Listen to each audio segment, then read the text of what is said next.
प्यारे विद्यार्थियों, स्वागत है तुहाडा एक बार फिर तो। अज असीं ਸਾਹਿਤਕ रंग भाग दूजा दी इकांगी बेबे राम भजनी करांगे, जिस दे इकांगीकार हन प्रोफैसर IC नंदा। इन्हां दा पूरा नाम है प्रोफैसर ईश्वर चंद्र नंदा। ईश्वर चंद्र नंदा जी जो सन, इन्हां ने इकांगी जगत दे विच अपना बहुत नाम खट्टिया, बहुत ही प्रसिद्धि हासिल की। बहुत ही जो मशहूर इकांगियां हन पंजाबी साहित्य जगत नूं दित्तियां सन, ते उन्हां दी ही एक इकांगी अज असीं करांगे, बेबे राम भजनी। इकांगी शुरू कराउण तो पहलां मैं तुहानूं इकांगी दा अर्थ दसांगी कि इकांगी किस नूं कहा जांदा है।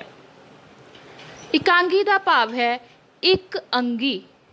एक अंगी भाव कि जिस तरह असीं नाटक दे विच या नावल दे विच जीवन दियां वक्खो वक्खरियां घटनावां लैके वो नाटक या नावल असीं लिखदे हां, पर जो इकांगी है उस दे विच वक्खो वक्खरियां घटनावां ना लैके अपने जीवन की किसी एक घटना ते विशेष जोर दिता जाता है। इसे करके इसका नाम एक अंगी भाव इकांगी पिया है। इकांगी बेबे राम भजनी दे विच इकांगीकार ने सानू की दस्या है कि ये जो इकांगी है एक वहमा भरमा, धार्मिक पखंडा, शराब अते जुए वर्गियां समाजिक बुराइयां दे उपर आधारित है। इस इकांगी दे विच ये दिखाया गया है कि किस तरह एक बहुत ही धार्मिक औरत है, एक जो कि इस इकांगी की मुख पात्र है, बड़ी धार्मिक विचारां वाली है, पर बदकिस्मती नाल उसका जो पति है वो उस तो बिल्कुल उल्ट है, जो कि बिल्कुल परमात्मा विच विश्वास नहीं रखदा, ते वो एक नंबर दा शराबी जुआरिया है। तो उसने हौली हौली करके अपने घर का सारा समान जो है जुए विच उड़ा दिता सी। बेबे राम भजनी का इको एक छोटा बच्चा सी जो छोटी उम्रे ही रब नूं प्यारा हो गया सी, ते उस तो बाद बेबे राम भजनी का इस दुनिया दे नाल कोई मोह नहीं रहा सी, ते हुण वो सारा अपना घर का समान दान पुण्य करके अपना जीवन सफल करना चाहुंदी सी। यही इस इकांगी दे विच इकांगीकार ने दस्या है। इकांगी बारे थोड़ा जिहा असीं पहलां पढ़ लांगे। इस इकांगी विच इकांगीकार ने वहम भरम, धार्मिक पखंड, शराब अते जुए वर्गियां समाजिक बुराइयां उपर व्यंग कस्या है। व्यंग कसना मतलब कि बहुत ही हास्यजनक टिप्पणी करना भी उस इकांगी दे विच। इस इकांगी नूं पढ़ के किते किते सानू विच हासा भी आउंदा है। व्यंग कस्या है मतलब टिप्पणी कीती है, इस दी आलोचना कीती है।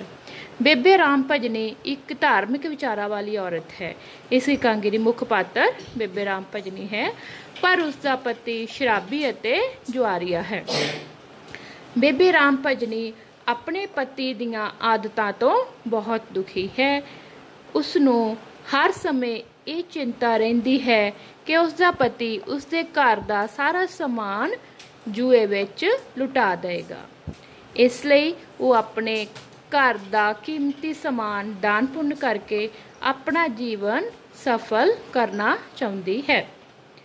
वो एक साधु नूं सारे गहने अते घर का होर कीमती समान दान कर दिंदी है, ते उसका पति इकांगी दे अंत विच उसनूं घरों कढ दिंदा है। इस एक जो है इकांगी बारे दस्या गया है इहदे विच कि किस तरह मुख पात्र जो है एक बेबे राम भजनी है, जो धार्मिक विचारां वाली औरत है, तो उसका पति जो है श्यामदास उसका नाम है, तो वो बहुत ही शराबी है, तो जुआ खेडदा है, तो बेबे राम भजनी नूं उसदी आदतां पसंद नहीं हन, तो इस करके वो चाहुंदी है कि जो उसके घर का सारा कीमती समान है वो उसनूं वेच के नहीं सॉरी वो उसनूं मतलब दान पुण्य करके ते अपना जीवन सफल कर रहे, क्योंकि नहीं तो जो भी समान बचा है वो सारा श्यामदास ने जुए विच हार जाना है। तो वो इस तरह ही करती है, सारा समान जो है एक साधु नूं दान पुण्य कर दिंदी है। ਤੇ ਕਹਾਣੀ ਦੇ ਅੰਤ ਵਿੱਚ ਜਦੋਂ ਸ਼ਾਮਦਾਸ ਨੂੰ ਪਤਾ ਚੱਲਦਾ ਹੈ कि उसने अपना सारा समान जो है दान पुण्य कर दिता है, एक साधु नूं दे दिता है, तो वह बेबे राम भजनी नूं बहुत गुस्से हुंदा है, उसनूं मारदा है ते उसनूं घरों कढ दिंदा है। ये सी कहानी बारे। ते हुण असीं इस इकांगी दा पूरा सार जो है वो विस्तार दे नाल पढ़ांगे। तुसीं सारे इस सार नूं ध्यान नाल सुनना ते फिर पुछे गए प्रश्नां दे उत्तर देना। ते शुरू करदे हां पाठ जो है इकांगी बेबे राम भजनी। बेबे राम भजनी एक धार्मिक अते नेक विचारां वाली अधखड़ उम्र की औरत है। अधखड़ भाव के जिसकी उम्र तकरीबन 50-55 साल की है। उसका पति शामदास है, उसके पति का नाम शामदास है, जो कि शराबी अते जुएबाज है। राम भजनी हर समय परमात्मा का नाम जपण वाली औरत है। वो एक दिन अपने घर विच बैठी हुई सी अते राम दा नाम जप रही सी। उसकी गुआंढण राम भजनी दे कोल आउंदी है। राम भजनी गुआंढण नूं आखदी है कि मेरा तां दिल करदा है कि जो कुछ बचिया होया समान है उसनूं दान पुण्य कर छड्डां, नहीं तां शामदास ने इसनूं भी जुए विच हार जाना है। अग्गों गुआंढण कहंदी है नेक काम विच देर नहीं लाईदी, जे दान पुण्य करना ही चाहती है तो फिर जल्दी करे। फिर गुआंढण पांदे नूं बुलाउण चली जाती है ते राम भजनी अपना समान इकट्ठा करन लग जाती है। देखो इहदे विच दस्सिया गया है राम भजनी बारे ते राम भजनी दी ते उसदी गुआंढण दी गलबात हो रही है। उसदी गुआंढण दा नाम प्रेमो है ते बेबे राम भजनी जो है इकांगी दी मुख नायिका है। तो उसके पति बारे दस्सिया गया है जो शामदास है। हुण देखो इस पैराग्राफ विच 3 जो है इस इकांगी दे पात्र आ गए हैं, बेबे राम भजनी, शामदास ते प्रेमो। हुण प्रेमो जो है वो पांदे नूं बुलाउण चली जाती है, साधु नूं बुलाउण चली जाती है ताकि जो बेबे राम भजनी है वो अपना सारा जो समान है वो दान पुण्य कर दवे। ते बेबे राम भजनी जो है अपना समान इकट्ठा करन लग जाती है जो उसने दान करना है। अगे थोड़े चिर नूं एक साधु आउंदा है। राम भजनी उसदा तह दिलों स्वागत करती है अते उस साधु नूं दसदी है कि उसनूं इस दुनियावी माया नाल कोई प्यार नहीं है। उस कोल जो कुछ भी है वो सब दान कर देना चाहती है क्योंकि उसकी जायदाद नूं सांभण वाला कोई नहीं है। उसका इको एक पुत्र सी जो खेडण तुर गया, भाव परमात्मा नूं प्यारा हो गया है। हुण ये पैसा उसके किहड़े काम, उदों तो ही उसने परमात्मा वाल ध्यान लाया है। साधु ये सब कुछ सुन के कहता है माता धन जन्म है तेरा। ते फिर साधु कहता है कि लोग सारी उम्र धन जोड़न विच लगे रहिंदे हन पर वो ये नहीं जानते कि ये धन किसे दा नहीं है। राम भजनी साधु तो पुछदी है कि मैं तुहाडी की सेवा करां। साधु कहता है कि उस कोल पैसे की कमी नहीं है, यह कीमती दुशाला दान कर दे। ये दुशाला तां उसके पति दा सी, वो ये नहीं देना चाहती सी, पर फिर भी साधु दीआं गल्लां विच आके वो दुशाला एक गड़वी उसनूं दे दिंदी है। जांदे जांदे साधु उस दियां सोने दियां वालियां भी उतार के लै जांदा है। वो बहुत हाल दुआही पाउंदी है पर साधु छूमंतर हो जाता है। हुण इस पैराग्राफ विच की दस्सिया गया है कि जदों उसकी गुआंढण प्रेमो साधु नूं बुलाउण चली जाती है, वो तो अजे वापस नहीं आई हुंदी ते कोई होर साधु जो है उसके घर आ जाता है ते उस तो कुछ दान दक्षिणा की मंग करता है। जदों बेबे राम भजनी उसनूं कहती है कि उसनूं किस चीज़ की जरूरत है, तो कहता है कि मैनू कोई पैसे नहीं चाहिए। तो वह मंग किहड़ी चीज़ की करदा, एक दुशाले की। दुशाला हुण किसनूं कहा जाता है, दुशाला हुंदा है एक बहुत ही कीमती शाल जिसके उपर बहुत वधिया कढ़ाई कढ़ी हुंदी है और बहुत ही रेशमी कपड़े का यह हुंदा है, बहुत सोहना बनिया हुंदा है। ਉਸੇ ਘਰ ਵਿੱਚ ਉਸੇ ਪਤੀ ਦਾ ਜੋ ਦੁਸ਼ਾਲਾ ਸੀ ਉਸ ਉੱਪਰ ਸਾਧੂ ਦੀ ਨਿਗਾਹ ਜਾਂਦੀ ਹੈ ਔਰ ਉਸ ਦੀ ਮੰਗ ਕਰਦਾ ਹੈ। ਪਹਿਲਾਂ ਤੇ ਰਾਮ ਭਜਨੀ ਨੇ ਮਤਲਬ ਉਸ ਦੁਸ਼ਾਲੇ ਨੂੰ ਦੇਣ ਤੋਂ ਮਨਾ ਕਰ ਦਿੱਤਾ, ਪਰ ਫਿਰ ਸਾਧੂ ਦੇ ਵਾਰ-ਵਾਰ ਕਹਿਣ ਤੇ ਉਹ ਸਾਧੂ ਨੂੰ ਉਹ ਰੇਸ਼ਮੀ ਦੁਸ਼ਾਲਾ ਤੇ ਜੋ ਇੱਕ ਗੜਵਾ ਦਾਨ ਕਰ ਦਿੰਦੀ ਹੈ।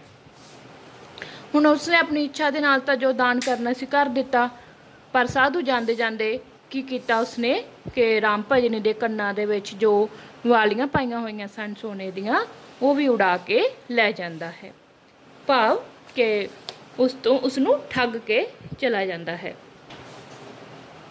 ਹੁਣ ਇਸ ਪੈਰੇ ਦੇ ਵਿੱਚ ਦੇਖੋ ਕੀ ਦਿਖਾਇਆ ਹੈ ਕਿ ਜੋ ਰਾਮ ਭਜਨੀ ਹੈ ਉਸ ਦਾ ਕਿੰਨਾ ਵਿਸ਼ਵਾਸ ਹੈ ਇਹਨਾਂ ਸਾਧੂ ਲੋਕਾਂ ਵਿੱਚ। ਉਹ ਤਾਂ ਇਹਨਾਂ ਸਾਧੂਆਂ ਨੂੰ ਦਾਨ ਕਰਨਾ ਚਾਹੁੰਦੀ ਹੈ ਤੇ ਦਾਨ ਕਰਕੇ ਆਪਣਾ ਜੋ ਜੀਵਨ ਹੈ ਉਸਨੂੰ ਸਫਲ ਕਰਨਾ ਚਾਹੁੰਦੀ ਹੈ, ਪਰ ਇਹੋ ਜਿਹੇ ਜਿਹੜੇ ਪਖੰਡੀ ਸਾਧੂ ਹਨ ਉਹਨਾਂ ਦਾ ਕੀ ਕੰਮ ਹੈ? ਲੋਕਾਂ ਨੂੰ ਲੁੱਟਣਾ।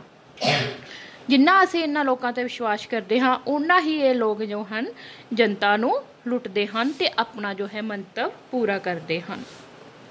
ਜਿਸ ਤਰ੍ਹਾਂ ਕਹਾਣੀ ਦੇ ਵਿੱਚ ਕਾਂਗੀ ਦੇ ਵਿੱਚ ਪਹਿਲਾਂ ਹੀ ਦੱਸਿਆ ਹੈ ਕਿ ਇਹ ਕਾਂਗੀ ਜੋ ਹੈ ਵਹਿਮਾਂ ਭਰਮਾਂ ਤੇ ਆਧਾਰਿਤ ਹੈ। ਹੁਣ ਰਾਮ ਭਜਨੀ ਨੂੰ ਇੱਕ ਵਹਿਮ ਮਿੱਤ ਸੀ ਕਿ ਉਹ ਆਪਣਾ ਜੋ ਸਾਰਾ ਪੈਸਾ ਹੈ ਜਾਂ ਧਨ ਦੌਲਤ ਹੈ ਜਾਂ ਜੋ ਕੀਮਤੀ ਸਮਾਨ ਹੈ ਉਹ ਉਸਨੂੰ ਦਾਨ ਕਰ ਦੇਵੇ ਤੇ ਆਪਣਾ ਜੀਵਨ ਸਫਲ ਕਰ ਲਵੇ। ਹੁਣ ਅੱਗੇ ਦਾ ਜੀਵਨ ਕਿਸਨੇ ਵੇਖਿਆ? ਉਸ ਸਿਰਫ ਇੱਕ ਉਸਦੇ ਮਨ ਦਾ ਵਿਚਾਰ ਹੀ ਸੀ ਕਿ ਜੇਕਰ ਉਹ ਆਪਣਾ ਸਮਾਨ ਇਹੋ ਜਿਹੇ ਸਾਧੂ ਨੂੰ ਦੇ ਦੇਗੀ ਤਾਂ ਉਸਦਾ ਜਿਹੜਾ ਜੀਵਨ ਹੈ ਉਹ ਸਫਲ ਹੋ ਜਾਏਗਾ। ਅੱਗੇ ਪੜ੍ਹਦੇ ਹਾਂ। ਕੁਝ ਸਮੇਂ ਬਾਅਦ ਗੁਆਂਢਣ ਪ੍ਰੇਮੋ ਇੱਕ ਪਾਂਧੇ ਨੂੰ ਸੰਕਲਪ ਲਈ ਬੁਲਾ ਕੇ ਲਿਆਉਂਦੀ ਹੈ। ਇਹ ਪਾਂਧਾ ਵਕੀਲ ਨੇ ਬੁਲਾਇਆ ਸੀ ਕਿਉਂਕਿ ਵਕੀਲ ਦੇ ਘਰ ਪੁੱਤਰ ਨੇ ਜਨਮ ਲਿਆ ਸੀ ਅਤੇ ਉਸ ਦੀ ਜਨਮ ਕੁੰਡਲੀ ਬਣਵਾਉਣੀ ਸੀ। ਇਸ ਲਈ ਪਾਂਧੇ ਨੇ ਉੱਥੇ ਜਾਣਾ ਸੀ ਤੇ ਉਸ ਨੂੰ ਬਹੁਤ ਜਲਦੀ ਸੀ ਉਹਨਾਂ ਦੇ ਘਰ ਜਾਣ ਦੀ। ਰਾਮ ਭਜਨੀ ਉਸ ਪਾਂਧੇ ਨੂੰ ਵੀ ਆਪਣੇ ਪੁੱਤਰ ਬਾਰੇ ਸਾਰੀ ਗੱਲ ਦੱਸਦੀ ਹੈ ਤੇ ਬਹੁਤ ਉਦਾਸ ਹੁੰਦੀ ਹੈ। ਪਾਂਧਾ ਆਖਦਾ ਹੈ ਕਿ ਰਾਮ ਦੀ ਦੌਲਤ ਸੀ, ਉਸਨੇ ਆਪਣੇ ਕੋਲ ਬੁਲਾ ਲਈ। ਫਿਰ ਰਾਮ ਭਜਨੀ ਆਪਣੇ ਪਤੀ ਦੀਆਂ ਕਰਤੂਤਾਂ ਬਾਰੇ ਵੀ ਪਾਂਧੇ ਨੂੰ ਦੱਸਦੀ ਹੈ ਤੇ ਪਾਂਧਾ ਇਹ ਸੁਣ ਕੇ ਕਹਿੰਦਾ ਹੈ ਕਿ ਇਸ ਸੰਸਾਰ ਤੇ ਚੰਗੀਆਂ ਜੋੜੀਆਂ ਘੱਟ ਹੀ ਹੁੰਦੀਆਂ ਹਨ। ਫਿਰ ਰਾਮ ਭਜਨੀ ਪਾਂਧੇ ਨੂੰ ਗਾਗਰਾਂ, 2 ਚਾਦਰਾਂ ਅਤੇ ਆਪਣੇ ਗਹਿਣਿਆਂ ਦਾ ਡੱਬਾ ਦਾਨ ਕਰ ਦਿੰਦੀ ਹੈ ਤੇ ਆਪਣੇ ਰੇਸ਼ਮੀ ਕੁੜਤੇ ਵੀ ਦਾਨ ਕਰ ਦਿੰਦੀ ਹੈ। ਬਾਅਦ ਵਿੱਚ ਉਸਨੂੰ ਯਾਦ ਆਉਂਦਾ ਹੈ ਕਿ ਉਸਨੇ ਤਾਂ ਕੁਝ ਕੁੜਤੇ ਉਸ ਗੁਆਂਢਣ ਪ੍ਰੇਮੋ ਦੀ ਨੂੰਹ ਲਈ ਰੱਖੇ ਸਨ ਤੇ ਦਾਨ ਕਰਨ ਤੋਂ ਬਾਅਦ ਪ੍ਰੇਮੋ ਗੁਆਂਢਣ ਪਾਂਧੇ ਦਾ ਸਮਾਨ ਛੱਡਣ ਉਸ ਦੇ ਨਾਲ ਵਕੀਲ ਦੇ ਘਰ ਚਲੀ ਜਾਂਦੀ ਹੈ ਤੇ ਰਾਮ ਭਜਨੀ ਪ੍ਰੇਮੋ ਦੀ ਨੂੰਹ ਲਈ ਕੁੜਤਾ ਲੱਭਣ ਲੱਗ ਜਾਂਦੀ ਹੈ। ਥੋੜੇ ਚਿਰ ਬਾਅਦ ਪ੍ਰੇਮੋ ਦੀ ਨੂੰਹ ਬੇਬੇ ਰਾਮ ਭਜਨੀ ਦੇ ਘਰ ਆਉਂਦੀ ਹੈ ਤੇ ਆਪਣੀ ਸੱਸ ਦਾ ਪਤਾ ਪੁੱਛਦੀ ਹੈ। ਬੇਬੇ ਰਾਮ ਭਜਨੀ ਦੱਸਦੀ ਹੈ ਕਿ ਉਹ ਪਾਂਧੇ ਦਾ ਸਮਾਨ ਛੱਡਣ ਗਈ ਹੈ, ਮੈਂ ਹੁਣੇ ਉਸ ਨੂੰ ਬੁਲਾ ਕੇ ਲਿਆਉਂਦੀ ਹਾਂ, ਤੂੰ ਥੋੜੀ ਦੇਰ ਮੇਰੇ ਘਰ ਬੈਠ ਜਾ। ਹੁਣ ਇਸ ਪੈਰਾਗ੍ਰਾਫ ਦੇ ਵਿੱਚ ਕੀ ਦੱਸਿਆ ਗਿਆ ਹੈ ਕਿ ਜਦੋਂ ਪ੍ਰੇਮੋ ਵਾਪਸ ਆਉਂਦੀ ਹੈ ਇੱਕ ਹੋਰ ਪਾਂਧੇ ਨੂੰ ਲੈ ਕੇ ਤਾਂ ਫਿਰ ਉਹ ਸਾਰੀਆਂ ਗੱਲਾਂ ਬੇਬੇ ਰਾਮ ਭਜਨੀ ਜੋ ਹੈ ਜੋ ਪਹਿਲੇ ਸਾਧੂ ਨੂੰ ਉਸਨੇ ਦੱਸੀਆਂ ਸਨ ਉਹ ਇਸ ਪਾਂਧੇ ਨੂੰ ਵੀ ਦੱਸਦੀ ਹੈ। ਔਰ ਇਹ ਪਾਂਧਾ ਜੋ ਹੈ ਕਿੱਥੇ ਜਾਣਾ ਚਾਹੁੰਦਾ ਸੀ ਜਲਦੀ ਤੋਂ ਜਲਦੀ? ਵਕੀਲ ਦੇ ਘਰੇ। ਵਕੀਲ ਦੇ ਘਰੇ ਕੀ ਸੀ ਕਿ ਉਸਦੇ ਘਰ ਇੱਕ ਪੁੱਤਰ ਨੇ ਜਨਮ ਲਿਆ ਸੀ ਤੇ ਵਕੀਲ ਨੇ ਉਸ ਪੁੱਤਰ ਦੀ ਜਨਮ ਕੁੰਡਲੀ ਬਣਾਉਣੀ ਸੀ। ਇਸ ਕਰਕੇ ਹੁਣ ਉਸਨੇ ਉੱਥੇ ਜਾ ਕੇ ਪਾਂਧੇ ਨੇ ਖੂਬ ਸਾਰੇ ਪੈਸੇ ਉਹਨਾਂ ਤੋਂ ਲੈਣੇ ਸਨ ਤੇ ਇਸ ਕਰਕੇ ਉਸਨੂੰ ਉਸ ਦੇ ਘਰ ਜਾਣ ਦੀ ਜ਼ਿਆਦਾ ਜਲਦੀ ਸੀ। ਤੇ ਬੇਬੇ ਰਾਮ ਭਜਨੀ ਉਸਨੂੰ ਕੀ ਕੀ ਚੀਜ਼ਾਂ ਦਿੰਦੀ ਹੈ? ਗਾਗਰਾਂ ਦਿੰਦੀ ਹੈ। ਗਾਗਰ ਕਿਸ ਨੂੰ ਕਿਹਾ ਜਾਂਦਾ ਹੈ? ਉਸ ਸਮੇਂ ਜਿਸ ਸਮੇਂ ਦੀ ਇਹ ਕਾਂਗੀ ਹੈ ਇੱਕ ਪਿੱਤਲ ਦੇ ਵੱਡੇ ਵੱਡੇ ਪਤੀਲਾ ਟਾਈਪ ਸੀ ਜੋ ਕਿ ਬਹੁਤ ਉਸ ਸਮੇਂ ਕੀਮਤੀ ਸਮਝਿਆ ਜਾਂਦਾ ਸੀ। ਉਹ ਗਾਗਰਾਂ ਦਿੰਦੀ ਹੈ, ਫਿਰ 2 ਚਾਦਰਾਂ और अपने गहने वाला डब्बा जो सारा है उसनों दान कर दिंदी है तो कुछ रेशमी कुर्ते भी दिंदी है। तो उसने एक अद्धा रेशमी कुर्ता जो है अपनी गुआंढण प्रेमो दी नौं राणी वास्ते भी रखा हुआ सी। हुण चौथा पात्र है इस विच राणी जो कि प्रेमो दी नौं है। 4 पात्र जो है हो गए और इस तो इलावा 2 जो साधु हो जाते हैं, 6 हो गए टोटल। हुण संकल्प करन तो बाद जो प्रेमो है वो सारा समान ਸਾਧੂ ਦੇ ਨਾਲ ਛੱਡਣ ਵਾਸਤੇ ਵਕੀਲ ਦੇ ਘਰ ਚਲੀ ਜਾਂਦੀ ਹੈ ਤੇ ਉਸ ਤੋਂ ਪਿੱਛੋਂ ਉਸ ਦੀ ਨੂੰਹ ਉਸ ਨੂੰ ਲੱਭਦੀ ਲੱਭਦੀ ਬੇਬੇ ਰਾਮ ਭਜਨੀ ਕੋਲ ਆਉਂਦੀ ਹੈ ਔਰ ਆਪਣੀ ਸੱਸ ਬਾਰੇ ਪੁੱਛਦੀ ਹੈ ਤੇ ਬੇਬੇ ਰਾਮ ਭਜਨੀ ਕਹਿੰਦੀ ਹੈ ਕਿ ਉਹ ਹੁਣੇ ਆ ਜਾਏਗੀ, ਮੈਂ ਉਸ ਦਾ ਪਤਾ ਕਰਕੇ ਆਉਣੀ ਹਾਂ ਤੇ ਰਾਣੀ ਨੂੰ ਆਪਣੇ ਘਰ ਬਿਠਾ ਜਾਂਦੀ ਹੈ। ਬੇਬੇ ਰਾਮ ਭਜਨੀ ਜੋ ਹੈ ਚਲੀ ਜਾਂਦੀ ਹੈ ਔਰ ਰਾਣੀ ਉਹਨਾਂ ਦੇ ਘਰ ਹੀ ਬਹਿ ਜਾਂਦੀ ਹੈ। ਅੱਗੋਂ ਬੇਬੇ ਪ੍ਰੇਮੋ ਨੂੰ ਬੁਲਾਉਣ ਚਲੀ ਜਾਂਦੀ ਹੈ ਅਤੇ ਥੋੜੀ ਦੇਰ ਬਾਅਦ ਸ਼ਾਮਦਾਸ ਆਪਣੇ 2 ਜੁਆਰੀ ਸਾਥੀਆਂ ਨਾਲ ਘਰ ਆਉਂਦਾ ਹੈ। ਹੁਣ ਉਸਦਾ ਪਤੀ ਘਰੇ ਆਉਂਦਾ ਹੈ ਤੇ ਉਸਦੇ ਨਾਲ ਕੌਣ ਹਨ? 2 ਜੁਆਰੀਏ ਹਨ ਅਤੇ ਪ੍ਰੇਮੋ ਦੀ ਨੂੰਹ ਨੂੰ ਆਪਣੀ ਪਤਨੀ ਸਮਝ ਕੇ ਇਹ ਬੋਲਣਾ ਸ਼ੁਰੂ ਕਰ ਦਿੰਦਾ ਹੈ ਕਿ ਇਹ ਤੇ ਹਰ ਸਮੇਂ ਰਾਮ ਰਾਮ ਹੀ ਕਰਦੀ ਰਹਿੰਦੀ ਹੈ। ਸ਼ਾਮਦਾਸ ਦੀ ਆਵਾਜ਼ ਸੁਣ ਕੇ ਪ੍ਰੇਮੋ ਦੀ ਨੂੰਹ ਆਪਣੇ ਘਰ ਵੱਲ ਭੱਜ ਜਾਂਦੀ ਹੈ। ਸ਼ਾਮਦਾਸ ਵੀ ਆਪਣੇ ਘਰ ਕਿਸੇ ਹੋਰ ਔਰਤ ਨੂੰ ਵੇਖ ਕੇ ਹੈਰਾਨ ਹੋ ਜਾਂਦਾ ਹੈ। ਸ਼ਾਮਦਾਸ ਆਪਣੇ ਸਾਥੀਆਂ ਨੂੰ ਸ਼ਰਾਬ ਪਿਲਾਉਂਦਾ ਹੈ। ਉਸਦੇ ਸਾਥੀ ਜੁਆਰੀਏ ਇਸ ਤਾਕ ਵਿੱਚ ਹਨ ਕਿ ਉਸਦਾ ਕੀਮਤੀ ਸਮਾਨ ਹੜੱਪ ਕਰ ਲਿਆ ਜਾਵੇ।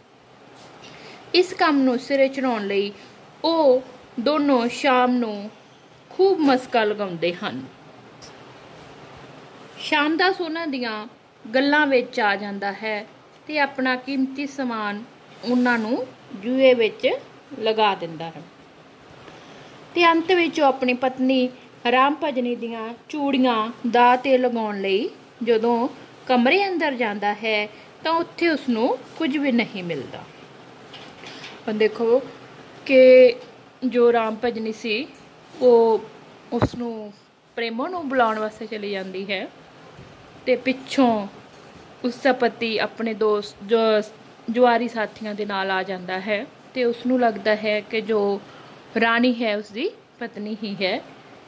ਪਰ ਜਦੋਂ ਰਾਣੀ ਸ਼ਾਮਦਾਸ ਦੀ ਆਵਾਜ਼ ਸੁਣਦੀ ਹੈ ਤਾਂ ਉਹ ਆਪਣੇ ਘਰ ਭੱਜ ਜਾਂਦੀ ਹੈ। ਹੁਣ ਜੋ ਜੁਆਰੀਏ ਸਨ ਉਹਨਾਂ ਦਾ ਮਕਸਦ ਕੀ ਸੀ? ਉਹਨਾਂ ਦਾ ਮਕਸਦ ਇਹੀ ਸੀ ਕਿ ਸ਼ਾਮਦਾਸ ਨੂੰ ਜ਼ਿਆਦਾ ਤੋਂ ਜ਼ਿਆਦਾ ਸ਼ਰਾਬ ਪਿਲਾ ਕੇ ਉਸਦਾ ਜੋ ਸਾਰਾ ਸਮਾਨ ਹੈ ਉਹ ਹੜੱਪ ਲਿਆ ਜਾਏ ਤੇ ਇਸ ਕਰਕੇ ਉਹ ਸ਼ਾਮਦਾਸ ਨੂੰ ਖੂਬ ਮਸਕਾ ਲਗਾਉਂਦੇ ਹਨ, ਆਪਣੀਆਂ ਗੱਲਾਂ ਵਿੱਚ ਫਸਾਉਣ ਦੀ ਕੋਸ਼ਿਸ਼ ਕਰਦੇ ਹਨ ਤੇ ਸ਼ਾਮਦਾਸ ਤੇ ਹੈ ਹੀ ਅੱਗੋਂ ਉਹੋ ਜਿਹਾ ਸੀ, ਉਹ ਉਹਨਾਂ ਦੀਆਂ ਚਿਕਨੀਆਂ ਚੋਪੜੀਆਂ ਗੱਲਾਂ ਦੇ ਵਿੱਚ ਆ ਜਾਂਦਾ ਹੈ ਤੇ ਆਪਣੇ ਘਰ ਦਾ ਜੋ ਸਮਾਨ ਹੈ ਉਹ ਜੂਏ ਵਿੱਚ ਲਗਾ ਦਿੰਦਾ ਹੈ ਤੇ ਫਿਰ ਉਹ ਆਪਣੀ ਪਤਨੀ ਦੀਆਂ ਚੂੜੀਆਂ ਦਾਅ ਤੇ ਲਗਾਉਣ ਵਾਸਤੇ ਅੰਦਰ ਜਾਂਦਾ ਹੈ ਕਿ ਉਸ ਦੀਆਂ ਚੂੜੀਆਂ ਲੈ ਕੇ ਆਵੇ ਤੇ ਜੂਏ ਦੇ ਵਿੱਚ ਲਗਾਵੇ। ਜਦੋਂ ਅੰਦਰ ਜਾਂਦਾ ਹੈ ਤਾਂ ਉਸਨੂੰ ਕੁਝ ਵੀ ਨਹੀਂ ਮਿਲਦਾ। ਇੰਨੇ ਚਿਰ ਨੂੰ ਰਾਮ ਭਜਨੀ ਆ ਜਾਂਦੀ ਹੈ ਤੇ ਸ਼ਾਮਦਾਸ ਦੇ ਪੁੱਛਣ ਤੇ ਦੱਸਦੀ ਹੈ ਕਿ ਉਸਨੇ ਤਾਂ ਘਰ ਦਾ ਸਾਰਾ ਸਮਾਨ ਦਾਨ ਕਰ ਦਿੱਤਾ ਹੈ। ਇਹ ਸੁਣ ਕੇ ਸ਼ਾਮਦਾਸ ਨੂੰ ਬਹੁਤ ਗੁੱਸਾ ਆਉਂਦਾ ਹੈ। ਉਹ ਰਾਮ ਭਜਨੀ ਨੂੰ ਜੁਆਰੀਆਂ ਦੇ ਸਾਹਮਣੇ ਹੀ ਬੁਰਾ ਭਲਾ ਕਹਿੰਦਾ ਹੈ ਤੇ ਰਾਮ ਭਜਨੀ ਵੀ ਉਹਨਾਂ ਜੁਆਰੀਆਂ ਨੂੰ ਬਹੁਤ ਹੀ ਮੰਦਾ ਚੰਗਾ ਕਹਿ ਕੇ ਘਰੋਂ ਭਜਾ ਦਿੰਦੀ ਹੈ। ਉਹਨਾਂ ਜੁਆਰੀਆਂ ਵਿੱਚੋਂ ਇੱਕ ਪਾਂਧੇ ਦਾ ਮੁੰਡਾ ਸੀ। ਰਾਮ ਭਜਨੀ ਇਹ ਵੇਖ ਕੇ ਬਹੁਤ ਦੁਖੀ ਹੁੰਦੀ ਹੈ ਕਿ ਪਿਓ ਲੋਕਾਂ ਦੇ ਸੰਕਲਪ ਕਰਾਉਂਦਾ ਹੈ ਤੇ ਮੁੰਡਾ ਜੁਆਰੀਆ ਹੈ। ਹੁਣ ਦੇਖੋ ਇਸ ਵਿੱਚ ਇਕਾਂਗੀਕਾਰ ਨੇ ਕੀ ਦਿਖਾਉਣ ਦੀ ਕੋਸ਼ਿਸ਼ ਕੀਤੀ ਹੈ ਕਿ ਅਸੀਂ ਲੋਕ ਸਮਝਦੇ ਹਾਂ ਕਿ ਜੋ ਇਹ ਪੀਰ ਸਾਧੂ ਸੰਤ ਹਨ, ਇਹ ਦੇਖੋ ਕਿ ਕਿੰਨੇ ਅਸੀਂ ਉਹਨਾਂ ਦੀ ਮਤਲਬ ਪੂਜਾ ਪਾਠ ਕਰਦੇ ਹਾਂ, ਉਹਨਾਂ ਨੂੰ ਕਿੰਨੇ ਮੰਨਦੇ ਹਾਂ, ਆਪਣਾ ਚੜਾਵਾ ਚੜਾਉਂਦੇ ਹਾਂ, ਆਪਣੀਆਂ ਮਨ ਦੀਆਂ ਇੱਛਾਵਾਂ ਜੋ ਹੈ ਉਹਨਾਂ ਸਾਹਮਣੇ ਰੱਖਦੇ ਹਾਂ ਕਿ ਸਾਡੀਆਂ ਇੱਛਾਵਾਂ ਦੀ ਪੂਰਤੀ ਹੋ ਜਾਏ। ਪਰ ਦੇਖੋ ਉਹਨਾਂ ਦੀ ਅੱਗੋਂ ਔਲਾਦ ਜਾਂ ਬੱਚੇ ਉਹਨਾਂ ਦੇ ਕਿਹੋ ਜਿਹੇ ਨਿਕਲਦੇ ਹਨ।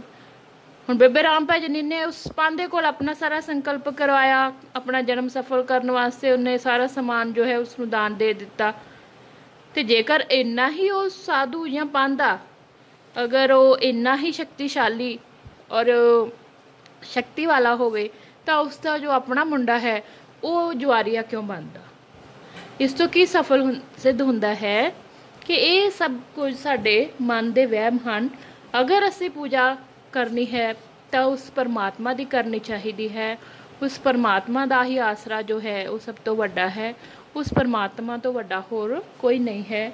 ਵੀ ਸਾਨੂੰ ਇਹੋ ਜਿਹੇ ਧਾਰਮਿਕ ਪਖੰਡਾਂ ਦੇ ਵਿੱਚ ਨਹੀਂ ਪੈਣਾ ਚਾਹੀਦਾ। ਅੱਗੋਂ